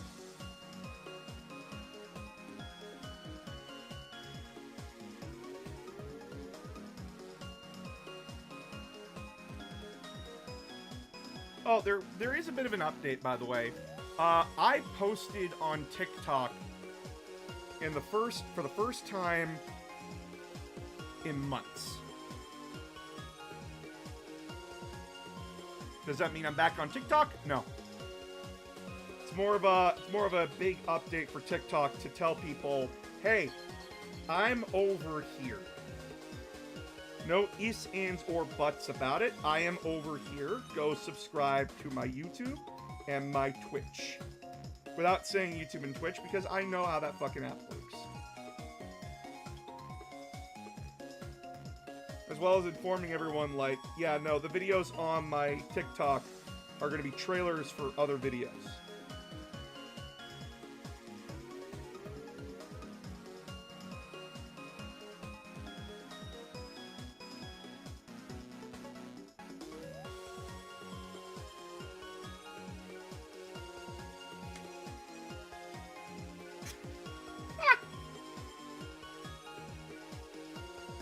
He's getting stronger when a whale dies, then being eaten and feeding the smaller animals and plants, and when another whale eats the fishes and plankton. Exactly. That's Nurgle. He's not just death and disease, he's rebirth. He's the cycle of life. That's right, your smelly grandpa is life. Mother Nature's not hot, she's a fat, diseased man in a giant mansion.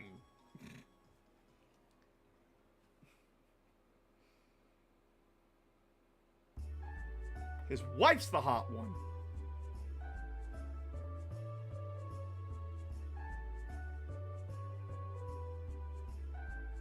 The elven god of life.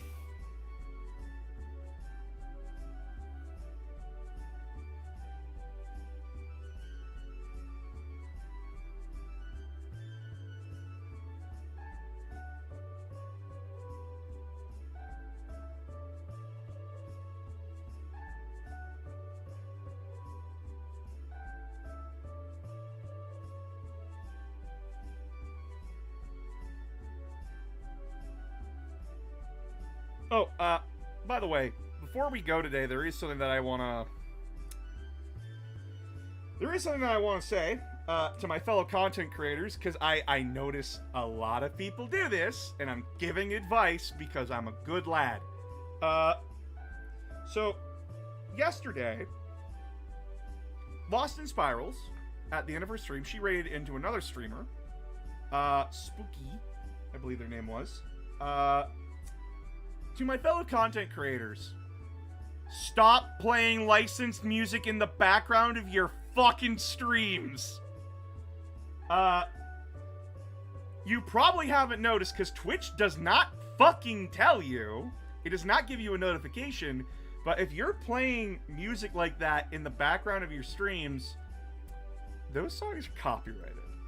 I'm talking like Disturbed, Avenged Sevenfold, all that kind of stuff. Stop playing the music in the background!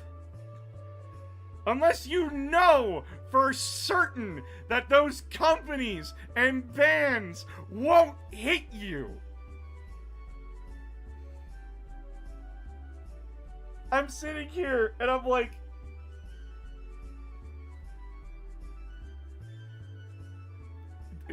you guys are not... Like, I know some people do this for a hobby. They're not in it for the money.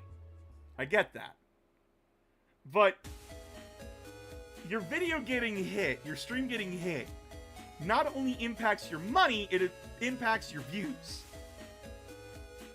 Because then your stream, if it's copyright struck, doesn't count. So it hinders your growth. How's the boss doing? Give him advice.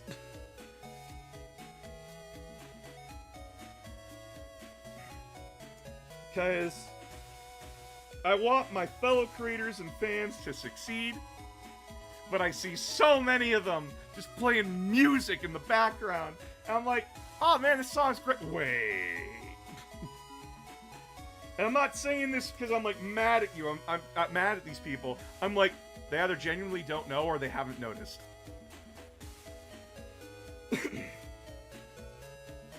So like, if you have a favorite content creator or like an up-and-coming content creator who's like why are my views not going up, that kind of thing, if they're playing music like that in the background, that could be a reason as to why, because they're getting hit, they're getting smacked by copyright, and they're not realizing it because Twitch does not fucking tell them unless they go into the fucking dashboard and look at their content, and then it's like a small little exclamation point basically saying like, hey, you did a naughty, do you want to dispute that you didn't do a naughty? Or do you want to accept it and mute that part of your stream?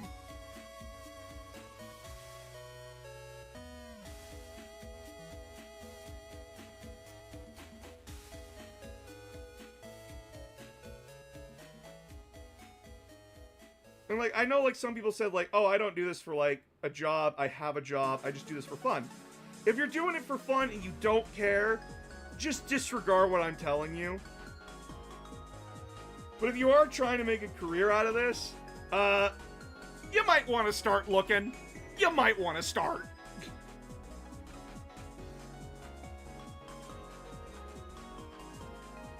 Because I can tell you right now, Avenged Sevenfold, their music will get you copyright struck.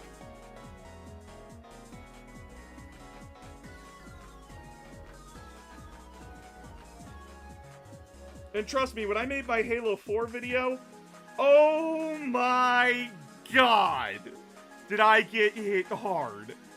Like, YouTube got a lot better at telling you when you're fucking up, like when music can't be used. But I had like a ton of Halo 4 music for the Halo 4 video, because of course I'm talking about the game, I want to talk about the music, right? All of the Halo 4 music is copyright struck. All of it. All of it is copyrighted. So I had to go back into the video and make a YouTube cut because I couldn't use 90% of the fucking music in the game! And it sucked ass!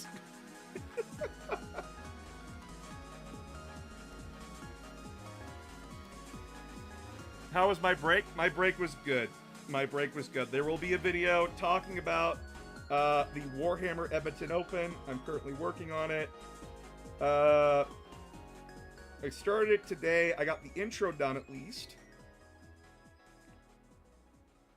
And like I said, I'm not going to talk about it on stream until after the video is out.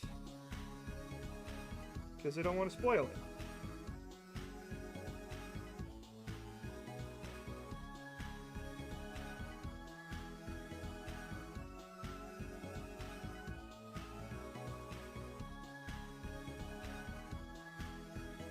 But it was a great time. I had a wonderful time there. It was awesome. It was a great experience. I want to do it again. And with the success here in Canada, I really, really hope that GW does another one.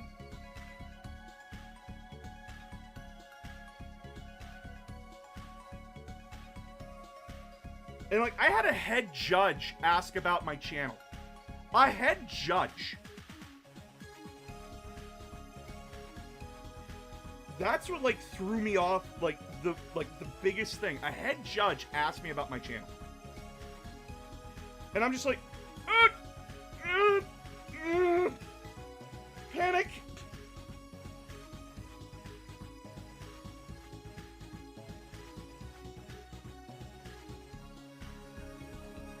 Does this mean anything big is going to come from that? Probably not. But, like, it's still jarring to have a head judge, a guy who works for GW, ask me about my channel.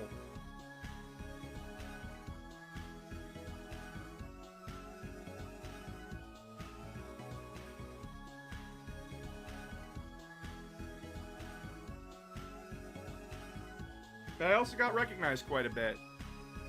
In fact, in that TikTok comment section, people were like, "Oh my god, you were there!" And I'm like, oh no.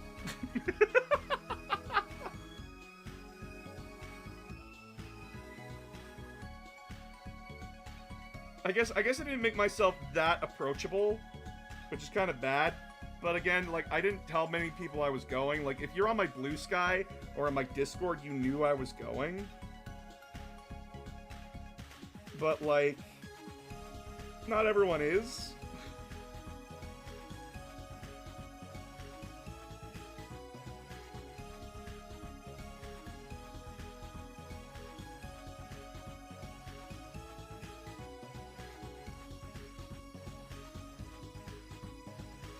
But I got recognized while I was there, so...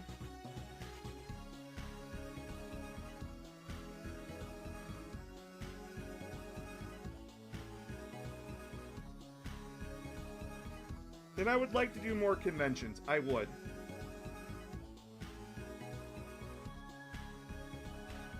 It's just where I live doesn't offer the chance to do that a whole lot.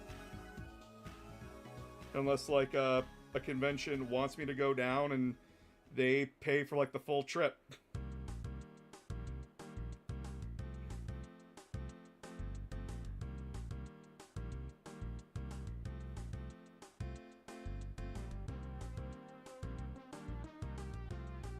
Sounds like all is well now. Oh, it was... the stress of preparing for the trip and everything, and just getting everything ready. Oh, it was a nightmare. Especially when, like, my disability fucked me over. And I had to, like, beg for money, because, like, I needed money for the trip, right? To, like, pay for food and board and everything, and just pay for gas. And you guys crushed it. Genuinely, I would not be able to go and have that experience if it wasn't for you guys. And I hope that when the video comes out, I hope that you guys see just how much, like, just how much you guys helped with that.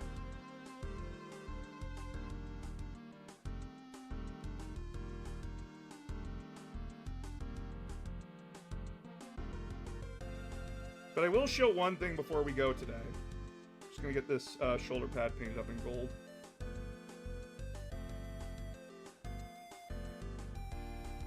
Before we do go. And we will be raiding into somebody, so don't go anywhere. Let's make someone else's day. Let's make someone else's day.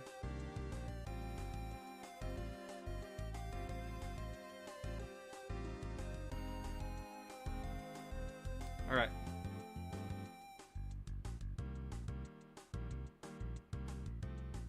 Clean this up later. Alright, so when you go to a Warhammer Open, they usually have a day, like the evening before.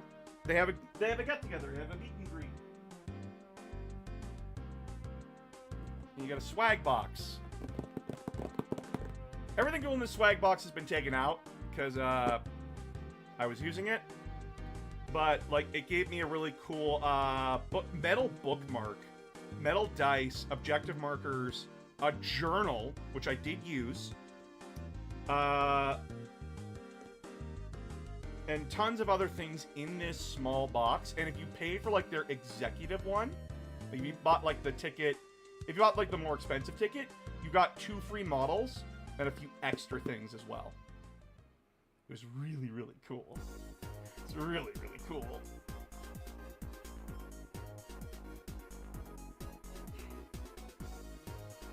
But yeah, this is the end of the stream.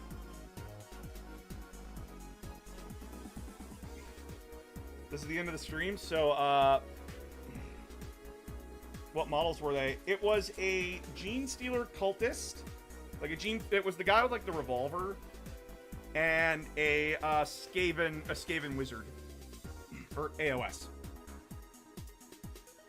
But we're gonna go raid into Miley VN. Miley VN is the person that made that really cool raid emote.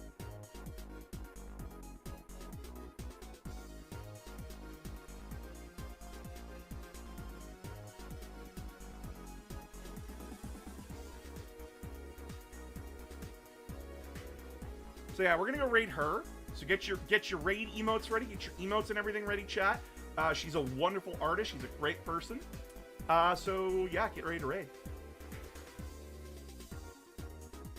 She's wonderful. She's great. And thank you all so much for coming. Steve, thank you so much again for the raid. Speed, thank you so much. Elemental, thank you so much for the raid. Please go to my YouTube, subscribe there if you can. I make content every week, if I can or not.